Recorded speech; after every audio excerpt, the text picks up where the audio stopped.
창세기 42장 29절부터 38절 말씀을 함께 읽도록 하겠습니다.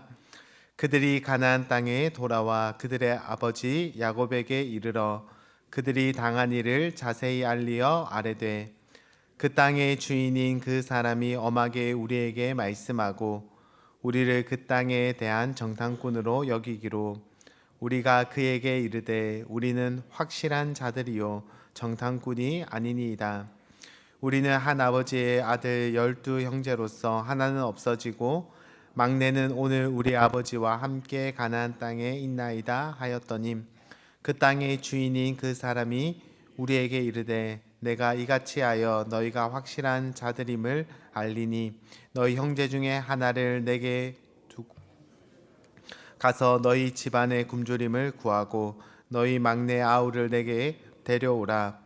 그러면 너희가 정탐꾼이 아니요 확실한 자들임을 내가 알고 너희 형제를 너희에게 돌리리니 너희가 이 나라에서 무역하리라 하더이다 하고 각기 자루를 쏟고 본즉 각 사람의 돈뭉치가 그 자루 속에 있는지라 그들과 그들의 아버지가 돈뭉치를 보고 다 두려워하더니 그들이 아버지 야곱이 그들에게 이르되 너희가 나에게 내 자식들을 잃게 하도다.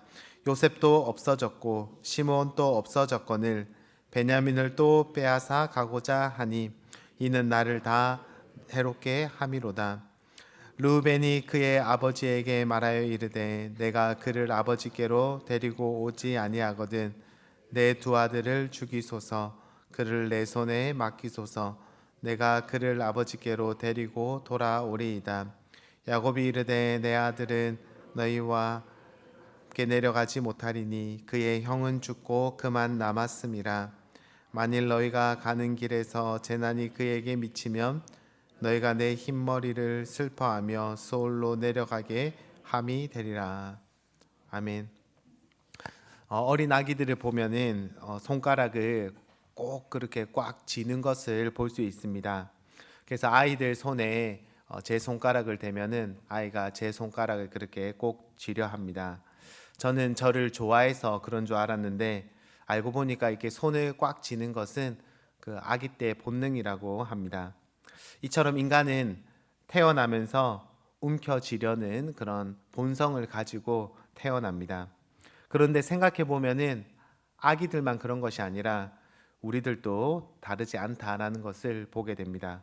움켜쥐기 위해서 발버둥 치는 것이 우리 인간의 인생입니다. 그런 점에서 움켜쥐기 위해서 그렇게 살았던 야곱은 참으로 인간적인 사람이다라고 할 수 있습니다. 야곱은 태어나면서부터 움켜쥐는 그런 인생을 살았습니다. 태에서부터 형의 뒤꿈치를 움켜쥐려 하였고 형의 장자권과 축복을 움켜쥐려고 하였습니다. 그리고 사랑하는 연인을 움켜쥐기 위해서 그렇게 발버둥 쳤고 그리고 수많은 재산을 불리기 위해서 그렇게 재산을 움켜쥐기 위해서 그렇게 살았던 사람이 바로 야곱입니다. 그리고 실제로 그는 자기가 움켜쥐려 한 것을 다 움켜졌습니다. 형의 장자권과 축복을 훔쳐서라도 야곱은 움켜졌고 그리고 14년을 수고하여서라도 사랑하는 연인을 결국에는 움켜쥐게 되었습니다. 그리고 자기의 잔꾀로 재산을 얻는데도 그렇게 성공하였습니다. 만약 야곱이 오늘날 이 시대를 살았다면 많은 사람들을 그를 가리켜서 부와 사랑, 자식까지 모두 얻은 그런 성공적인 인생을 살았다라고 평가할 것입니다. 이처럼 야곱은 움켜쥐기 위해서 발버둥 치면서 살았던 인간적인 사람이었습니다. 저는 그런 인간적인 야곱을 좋아합니다. 그런데 야곱은 움켜쥐었지만 하나님은 야곱이 움켜쥔 것을 하나 둘씩 빼앗아 간 것을 우리가 성경을 통해서 볼 수 있습니다. 야곱이 어린 시절 가장 의지하고 사랑했던 사람은 바로 그의 어머니 리브가였습니다. 리브가는 유독 다른 형제보다 야곱을 아끼고 사랑하였습니다. 야곱이 형을 속여서 장자권을 뺏도록 또 도와주었습니다. 그렇게 형을 속여서 장자권을 뺏자 형 에서는 아버지가 곧 돌아가실 것 같은데 아버지가 돌아가시면은 저 동생을 죽여버리겠다, 그렇게 이야기하였습니다. 어머니가 있든 없든 상관하지 않고 동생을 죽이겠다라고 이야기한 것입니다. 그 이야기를 들은 리브가는 야곱에게 그렇게 이야기합니다. 형이 화가 풀릴 때까지 며칠만 그렇게 삼촌의 집에 가 있어라 라고 그렇게 이야기합니다. 그것이 27장 44절부터 45절에 내 형의 노가 풀리기까지 몇 날 동안 그와 함께 거주하라. 내 형의 분노가 풀려 너가 자기에게 행한 것을 잊어버리거든 내가 곧 사람을 보내어 너를 거기서 불러오리라. 형의 분노가 식을 때까지 잠깐만 그렇게 가 있어라 라고 그렇게 인사를 하며 보낸 그 시간이 20년이 지났습니다. 곧 돌아가실 것 같다라고 이야기했던 아버지 이삭은 야곱이 돌아올 때까지 살아 있었는데 건강하시던 어머니는 그동안에 돌아가시고 말았습니다. 야곱은 사랑하는 어머니를 다시는 보지 못한 것입니다. 나중에 야곱이 가나안 땅에 돌아와서 유모가 죽었는데 그 유모의 장례를 치르면서 대성통곡하였다라는 성경의 기록이 있습니다. 야곱은 사랑했던 어머니를 다시 만나지 못하고 그렇게 떠나 보내야 했습니다. 사랑하는 어머니와 헤어진 야곱은 사랑하는 연인에게 그렇게 집착하게 됩니다. 바로 라헬입니다. 라헬만 얻을 수 있다면 자기는 이 세상에서 가장 행복하고 그리고 만족할 수 있는 사람이다라고 생각하며 그 여인을 얻기 위해서 7년을 더해서 7년을 14년을 그렇게 봉사하였습니다. 그렇게 야곱이 그 여인을 움켜쥐었지만 하나님은 야곱이 가장 사랑했던 그 라헬을 먼저 데리고 가셨습니다. 라헬을 잃은 이제 야곱은 그의 아들이었던 요셉을 움켜쥐었습니다. 요셉에게만 채색 옷을 입히고 다른 아들들이 가축을 보러 나갈 때에도 요셉은 혹시나 다칠까 그렇게 일하러 보내지 않았습니다. 야곱에게 요셉은 사랑하는 여인을 떠올리게 하고 삶의 의미와 만족을 주는 그런 존재였습니다. 그런데 하나님은 이번에도 야곱이 움켜쥐었던 그 사랑하는 아들을 빼앗아 가버렸습니다. 우리는 요셉이 애굽에 팔려가서 앞으로 총리가 될 것을 알고 있지만 야곱에게 요셉은 죽어버린 그런 아들이었습니다. 이제 야곱의 인생에 그가 사랑하는 사람은 한 명밖에 남지 않았습니다. 라헬이 낳은 그리고 자기가 사랑했던 요셉의 동생 바로 베냐민입니다. 야곱은 그 아이만큼은 절대로 내가 놓지 않겠다라고 그렇게 이야기합니다. 42장 4절에 야곱이 요셉의 아우 베냐민은 그의 형들과 함께 보내지 아니하였으니 이는 그의 생각에 재난이 그에게 미칠까 두려워함이었더라. 야곱도 그 형들을 애굽으로 보낼 때에 베냐민은 보내지 않았습니다. 왜냐하면 직감적으로 자신이 사랑하고 움켜쥐면은 하나님께서 빼앗아 가신다라는 것을 알고 있었기 때문입니다. 그래서 마지막 힘을 다해서 베냐민은 놓지 않고 그렇게 있었습니다.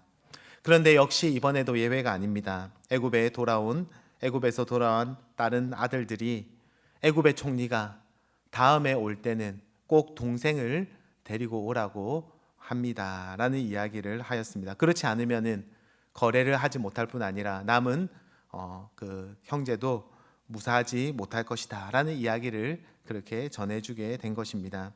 그 말을 듣고 야곱은 이렇게 답합니다. 오늘 38절 말씀에 야곱이 이르되 내 아들은 너희와 함께 내려가지 못하리니 그의 형은 죽고 그만 남았음이라. 만일 너희가 가는 길에서 재난이 그에게 미치면 너희가 내 흰머리를 슬퍼하며 스올로 내려가게 함이 되리라.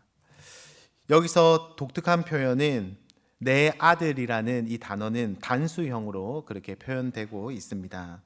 아들이 지금 눈앞에 10명이나 있는데 야곱은 내 아들은 한 명밖에 없다라고 그렇게 이야기하고 있는 것입니다.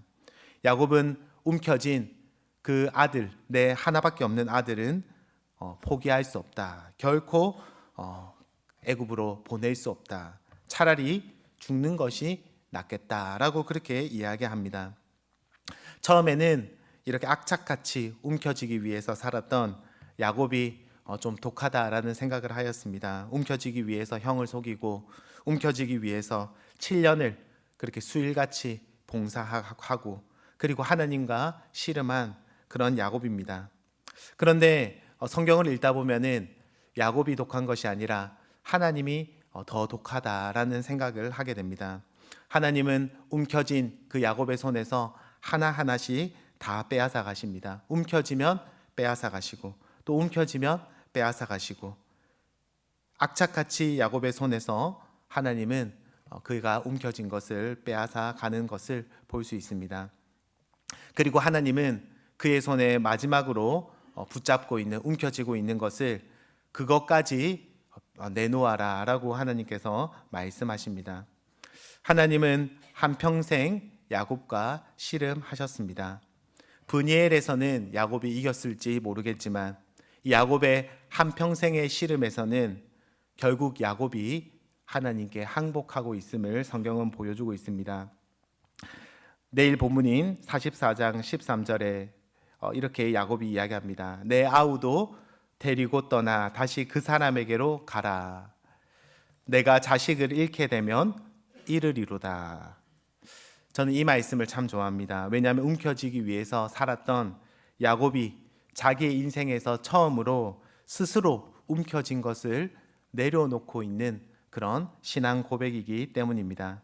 이제 제가 항복하겠습니다. 움켜쥐기 위해서 그것만 가지면 내가 행복하고 내 인생에 부족함이 없을 것이라 생각하고 움켜쥐기 위해 살았는데 이제 제가 움켜쥔 것을 내려놓습니다. 하나님 앞에서 항복하고 자신의 모든 것을 내려놓고 있는 것입니다. 여러분, 그때 하나님께서 어떻게 하십니까? 자기의 손으로 스스로 자기가 움켜진 것을 내려놓았을 때 하나님은 그 야곱의 빈손을 그제서야 채워주십니다. 베냐민도 돌려주시고 시므온도 돌려주시고 죽었다고 생각한 요셉도 다시 그 손에 채워주십니다.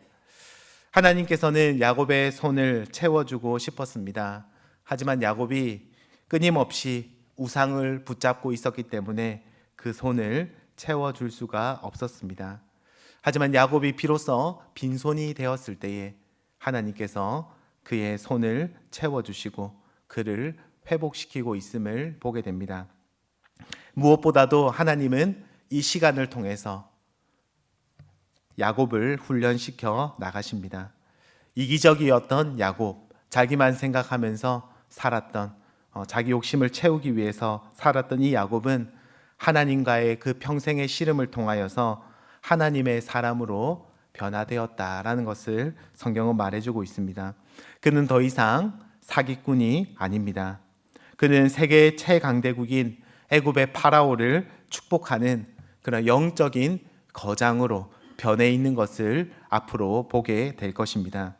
그리고 이스라엘 12지파를 향한 그의 축복과 기도는 성경의 계시록까지 이어지면서 그의 축복이 하나님의 말씀으로 그렇게 계시록에서까지 성취되고 있는 것을 성경은 보여주고 있습니다.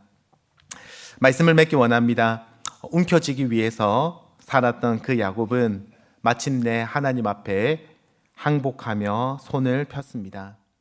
내가 잃으면 잃으리로다. 이 한마디가 야곱을 이스라엘로 변화시켰습니다. 그때 하나님은 그의 빈손을 채워 주셨습니다. 이것이 영적인 원리입니다. 움켜쥐는 사람은 잃게 되고 하나님 앞에 항복하며 스스로 내려놓은 사람은 하나님의 채우심을 경험하게 되는 것입니다. 이 야곱의 하나님이 바로 우리의 하나님이기도 합니다. 우리가 하나님 앞에 항복하고 주님, 제 힘으로 할 수 없습니다. 제가 붙잡고 있는 이것을 하나님 앞에 내려놓을 때에 하나님은 비로소 우리의 삶을 채워주시는 것입니다. 우리의 힘과 능력, 노력, 그리고 우리가 사랑하며 붙잡고 있는 것들을 하나님 앞에 내려놓고 하나님을 붙잡고 하나님을 의지하고 하나님을 바라보는 그런 저와 여러분이 되시기를 주님의 이름으로 축복합니다. 기도하겠습니다. 하나님 아버지, 참으로 인간적인 삶을 살았던 야곱처럼 우리도 움켜쥐기 위해서 살아갑니다. 이것만 움켜쥐면 행복할 텐데, 부족함이 없을 텐데 라고 이야기하면서 끊임없이 내 삶을 채우기 위해서 세상 것들을 붙잡고 의지하며 움켜쥐는 우리의 삶을 다시 한 번 더 돌아보며 하나님 앞에 내가 사랑하고 의지했던 우상을 내려놓게 하여 주시옵소서.